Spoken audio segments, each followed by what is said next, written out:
Today I would be presenting my paper, Pakikisama in the Context of the 21st Century. Pakikisama is a term that is used to describe the Filipinos' camaraderie that is pushed to the extreme. It involves how the Filipino people value group harmony and unity. They would rather conform towards what is socially acceptable and expected as to not disrupt what is the status quo. This trait of Filipinos can be seen through the various facets of their lives, whether they are at home with their families, friends, or even in their workplaces. This interpersonal trait of Filipinos pertains to their friendliness and affinity towards getting along with others. By looking at the word's etymology, it can be seen that the root of the word Pakikisama is the word sama, which in English means to go along. Saito wrote that it may pertain to the yielding of one's will to the decision of the leader or of what is the majority. As Emery Taquito stated, because one lives within a community, one should abandon or dispose of any tendencies to oppose. Furthermore, she adds that one should agree with the rest of community to preserve its harmony as to not rock the boat. Dante Leoncini noted that Pakikisama is both a concept and a trait. He noted that Pakikisama is a concept has an ambiguous definition as it is often confused with other traits such as pagkakasundo, pakikibagay, and pakikitungo.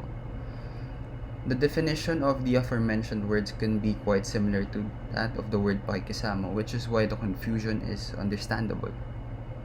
Pakikisama carries with it both positive and negative implications. This trait is commonly considered to be the norm in the Filipino culture, as its purpose is to build good interpersonal relationships with others. Knowing how to get along with others is important as individuals are all part of society. In the course of one's life, having the trait of pakikisama can be very beneficial. In the context of workplaces, one is required and if not forced to interact with people with a wide range of personalities. Pakikisama in the workplace can make the group thrive as a whole and make the job much more efficiently done. This is because everyone accepts the responsibilities that come along with their respective roles, as each individual is part of a larger working unit that is in pursuit of a common goal. Leaders are in the workplace practice this trait as a means to achieve a higher morale in the office as well as to make their members perceive them to be not just as their superiors but also as one of them, as well as that they look after their well-being. With leaders practicing pakikisama, they are able to make their workers more committed in the workplace. On the other hand, still in the context of workplaces, pakikisama also has its negative connotation. A member who would report something that is unusual or irregular, which in turn causes conflict, is deemed as a person who has masamang pakikisama. This would mean that the person is not one that prefers to get along with the other members of the team. As Saito would continue, indeed one has to go along with others, either to maintain good friendship and harmony with others or to avoid disapproval, opposition, tension, and outright dismal friction within an office. Pakikisama is also evident within the context of one's peers and friends. Saito mentions that pakikisama is a huge factor when it comes to adhering to peer pressure, especially within one's group of friends. This is one of the traits' negative implications as it can be associated with making individuals conform to peer pressure as well as be influenced by their peers who deviate from what is morally and legally acceptable in society. Pakikisama can also be seen within the country's government in cases such as those in the government try to conform to what those in power or in charge decide, as going against them could lead to conflict and repercussions that are unfavorable. With those who control the status quo being able to abuse this trait, going against what is socially acceptable may lead to one to be deemed as a social outcast, thus hindering confrontation.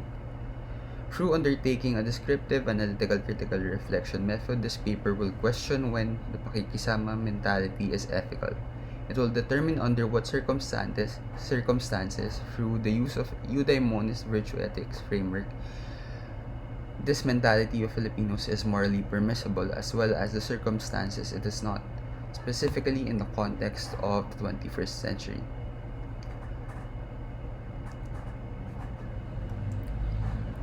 Eudaimonia is a term that originated from Aristotle and the other ancient Greeks that would roughly and poorly be translated to the English word happiness. It pertains to the condition of humans flourishing. To understand the role of eudaimonia in virtue ethics, one must first comprehend Aristotle's argument on functions. Aristotle pointed out that actions have an aim that is good, which is why they are not pointless.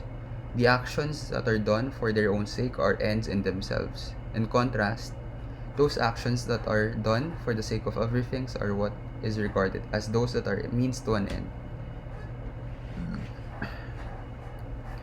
Aristotle continues that those actions that are ends in themselves contribute to a wider end, which is an end that is the greatest good of all. As Aristotle searched for what is the highest good, he noted that it would have the characteristics of being desirable in itself and not for the sake of another good, and all other goods would be desirable for its sake. This greatest good of all, as he would denote, is eudaimonia, as it is an end in itself, as it is happiness, contentment, fulfillment, and the best kind of life. Everything that is living or those made by human beings would have a characteristic or function that would make it distinguishable compared to all the other things.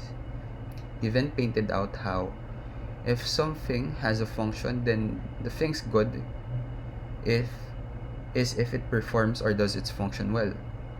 To illustrate, scissors have the function of cutting objects, thus, it performs its function well if it's able to cut objects well. After explaining his argument, he then applied his function argument to humans.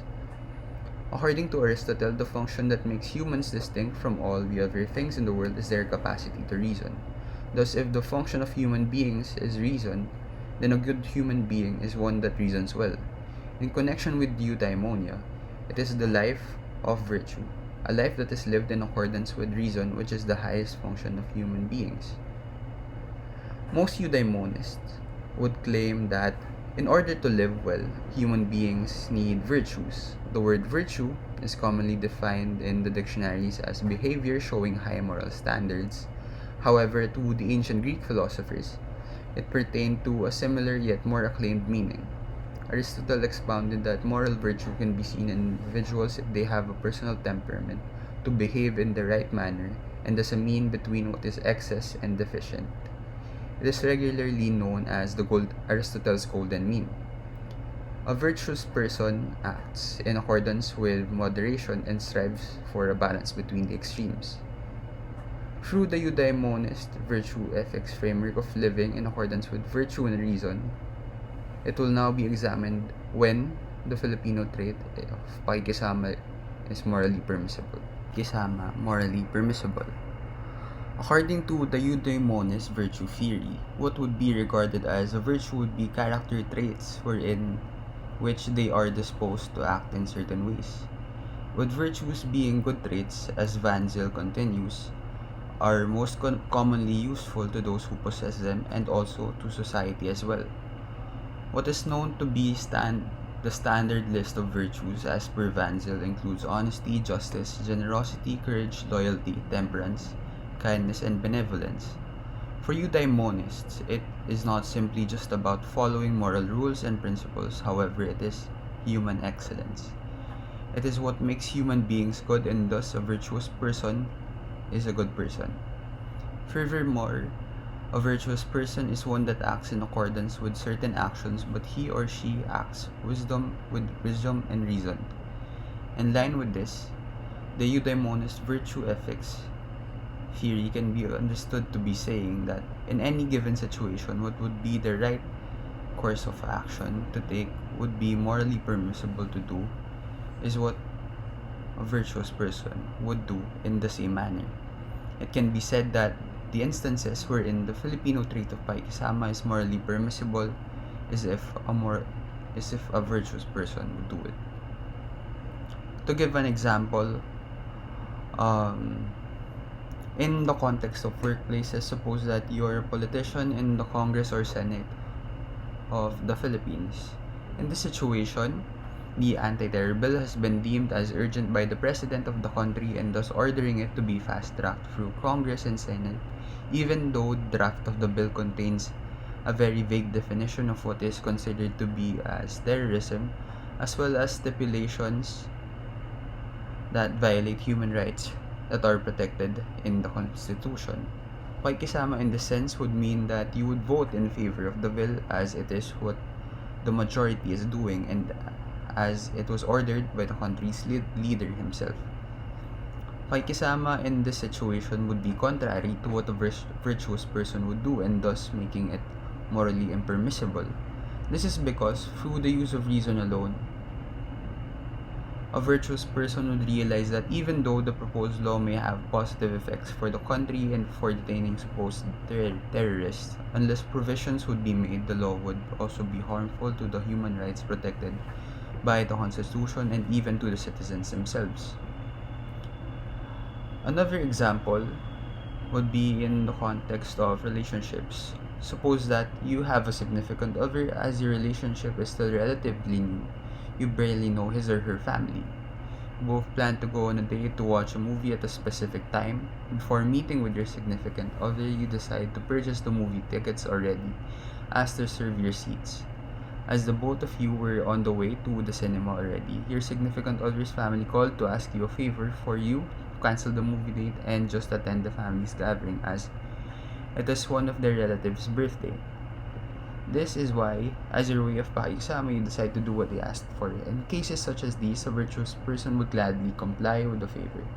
This is because not going to the movie would just be a minor inconvenience, as compared to being able to show your benevolence or goodwill towards your significant other's family. So, in conclusion, as the Filipino trait of pakikisama has both positive and negative implications, its negative implication can be abused by those who are in the majority or in leadership positions, or even just those individuals whom people look up to. In order to determine when this Filipino trait is morally permissible, the Eudaimonist Virtue Ethics framework was used. Virtue ethics, as mentioned by Macmillan, in short pertains to the moral theory that believes that in any situation, the right thing to do would be what a good person would do. In Eudaimonist Virtue Ethics, a good person is one that lives in accordance with virtues and reason, and thus in the context of Eudaimonist Virtue Ethics, the instances wherein pakikisama would be morally permissible is if a reasonable and virtuous person would do it. That is all.